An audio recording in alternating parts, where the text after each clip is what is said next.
This video is about the processing of an aluminum product. At present, the machine is processing the through hole on the part.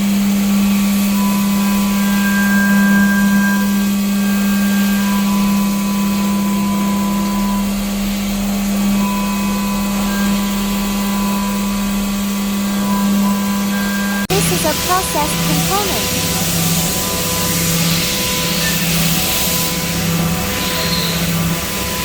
If you need customized hardware products, please feel free to contact us.